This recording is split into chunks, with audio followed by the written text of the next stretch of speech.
All expectations on this celebrated date or the time on the 6th of December was Kar Seva. And it was meant to be just a ceremony and nothing more. No construction was to take place, no destruction was to take place. It was all going swimmingly well, everything was peaceful, there was chanting and pujas and havans and all these things. And suddenly, two boys ran up one of the domes of the mosque.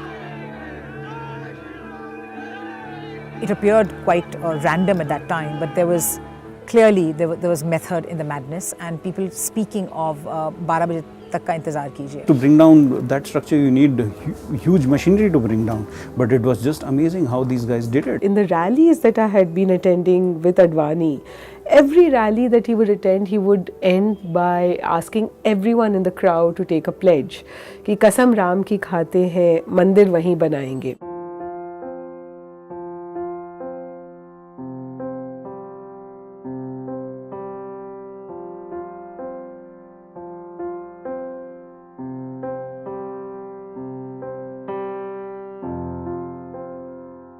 Uma Bharti was there, and Pramod Mahajan was there giving one speech after another.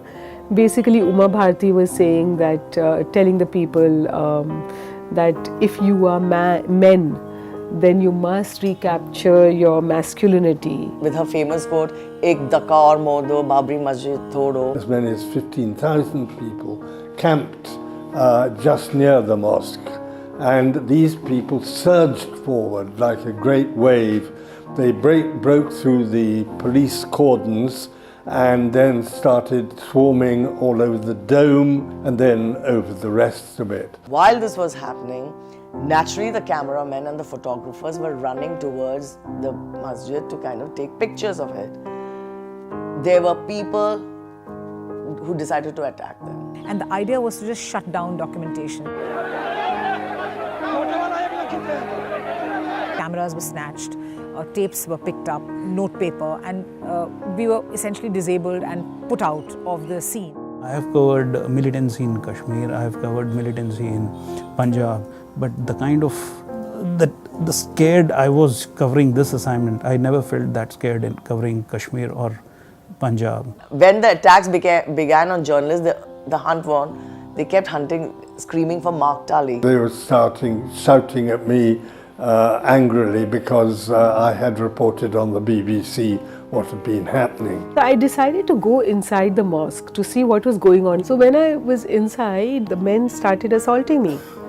And one of them started shouting, Musalman, Musalman. And there were hands, kill her, and hands began to reach out to strangle me. While they were trying to strangle me, they were also sexually assaulting me.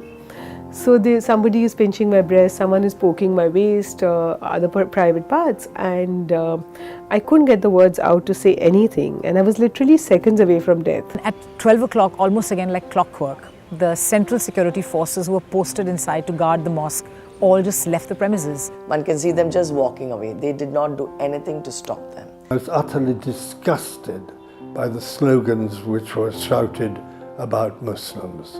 I thought the whole incident was utterly deplorable, and I thought the feebleness of the response of the administration was simply disgraceful. I went to Advani and I said that, Advani ji, they are attacking women, they are attacking journalists. Please ask your people to announce on the mic not to attack women and journalists.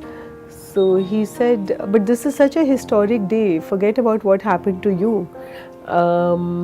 Celebrate, eat something sweet. As the three domes were leveled and it was 5:30, we saw tunnels of smoke coming from, emerging over Ayodhya's otherwise very beautiful skyline, and those are the Muslim pockets. I said, whose houses are these burning, which you were watching through your binoculars? So he says, oh, these are Muslims burning their own homes for compensation from the government. Vajpayee later says that, we had no control of the crowd. That is not really true. 15,000 पूरा जितना तो पूरा control कर सकता था पहले से बिना किसी खून खराबा के कंट्रोल आराम से कर सकते क्या करते आप टीयर गैस करते लाठीचार्ज सब कुछ कर सकते थे हम रबर बुलेट्स सब तैयारी थी यहाँ पे पूरा सब कुछ तैयार था किंतु गवर्नमेंट से कुछ ऑर्डर नहीं। Vajpayee invited me for a cup of tea, and I went, and he said, "You're a girl from a good family, and you should stop saying what happened to you."